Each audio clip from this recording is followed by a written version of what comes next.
Hi, and welcome to virtualsheetmusic.com and livingpianos.com. I'm Robert Estrin with a great viewer question. What is quarter tone music?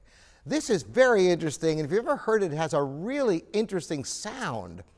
Okay, well, first let's talk about Western music, the music we're all familiar with, from Bach to the Beatles and beyond. All music is based upon 12 tones. And those 12 notes are all we have for all the music you know, unless you're into some other world music, which we'll talk about in a moment. Well, the idea of quarter tone music, instead of things based upon the smallest interval of a half step, which is the smallest distance between any two notes on a piano or other instrument, then you put notes between the notes. Now, how is this achieved? Well, some instruments, it's a very natural thing. On a violin, for example, since there's no frets, you could actually, if you got the ears, you could actually nail those notes between the notes. There are some guitars that are outfitted with additional frets to get the notes between the notes. And I've seen some piano compositions where they'll actually detune two pianos to one another, one at standard pitch and one a quarter step apart. So by playing the two keyboards, you can get quarter tone music.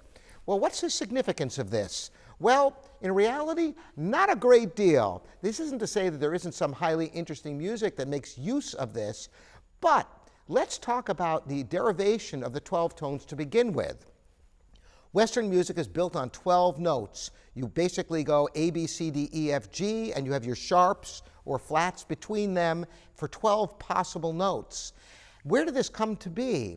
Well, if you look at other cultures' music, they have many, many more notes. There are certain scales, Middle Eastern scales, that have notes between the notes.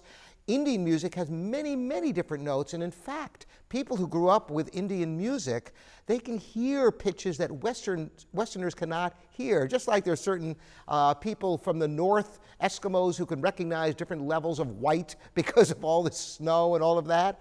Well, people who grow up with the different scales that have more than just 12 tones can identify many more pitches than we can even hear. To us, it just sounds like out of tune playing. But it's much more than that, and it's incredibly expressive. If you've ever heard any Persian music that makes use of intervals that are just a little bit nuanced.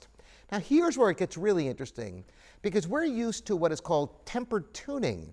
In fact, because the piano has to quantify those 12 notes, actually everything is slightly out of tune, unlike a singer or a string player who can nuance the pitch from each key, making the intervals pure. A piano is a compromise. Now, because we've grown up with piano and other tempered instruments, we actually hear tempered pitch as being correct, even though it is flawed, which is to say that a perfect fifth or a major third or any interval on the piano is actually slightly out of tune in all keys, but equally out of tune in all keys. Whereas a string player or a wind player will naturally make the subtle adjustments to make the intervals pure. So indeed, we're already talking about a compromised tuning system when you talk about 12 tones. Arbitrarily divide those in half, and you've got something that is a curiosity, but nothing fundamentally true about that type of tuning.